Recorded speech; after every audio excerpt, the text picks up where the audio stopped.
John Wesley, Charles Wesley 2 பெரிய பிரசங்கமார்கள், பெரிய வல்லமையான ஊழியக்காரர்கள் எழுப்பினார்கள் என்று சொல்லி கிறிஸ்தவ சரித்திரத்தில் வாசிக்க முடிகின்றது.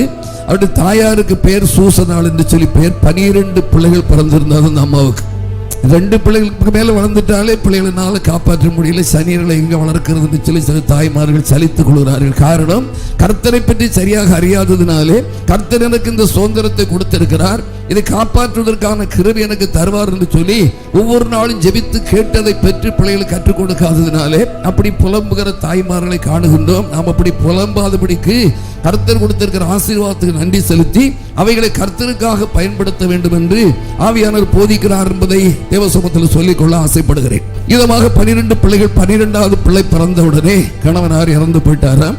இது நமக்கு கொஞ்சம் வருமானங்கள் உண்டு. அதை வைத்து இந்த 12 பிள்ளைகளை படிக்க வைத்து வளர்த்து கொண்டு வந்தார்களாம். 12 பிள்ளைகளையும் ஒரே பள்ளியில சேர்த்திருக்கிறார்கள். உயர்நிலை படிப்பு, கல்லூரி வரைக்கும் அதே கேம்பஸ் எல்லாம் வசதி இருந்ததுனால அப்படி சேர்த்து வீட்டிலிருந்து புறப்படும் போது காலையில ஜெபித்து முடித்து விட்டு தான் பிள்ளைகள் புறப்பட வேண்டும். அப்படி வரிசையாக மூத்தவன் இளைவன் அப்படி வரிசையாக ஒருவருடைய கொடுக்க ஒரு பின்பக்கத்தை பிடித்து கொண்டு வரிசையாக ரயில் பட்டி போறது மாதிரி பாடிக்கிட்டே போகலாம். பிள்ளைகள் எல்லாரும், ஊருள்ள ஜனங்கள் எல்லாரும் பார்ப்பார்களாம். இந்த 12 பிள்ளைகளும் எவ்வளவு ஒழுக்கமாக எவ்வளவு ஒற்றுமையாக செல்கிறார்கள். வரும்போது அதே மாதிரி தனித்தனியாக வரக்கூடாது என்பது தாயினுடைய கட்டளை.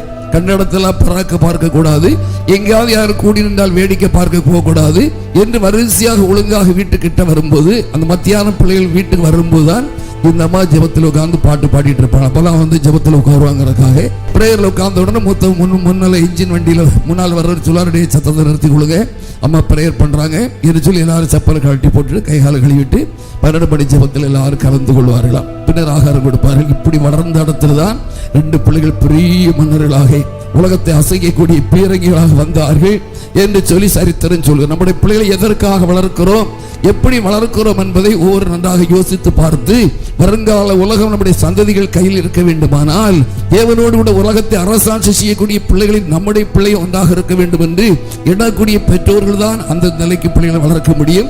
இல்லைன்னா எங்க 4 காசு சம்பாதிச்சுட்டு போட்டு எப்படியும் போகட்டும், கடவுள் காப்பாத்துறாரு, இல்லை அவர் வச்சது மாதிரி இருக்குது என்று சொல்லி அப்படி ஏளனமாக இழிவிடாதுங்கள்.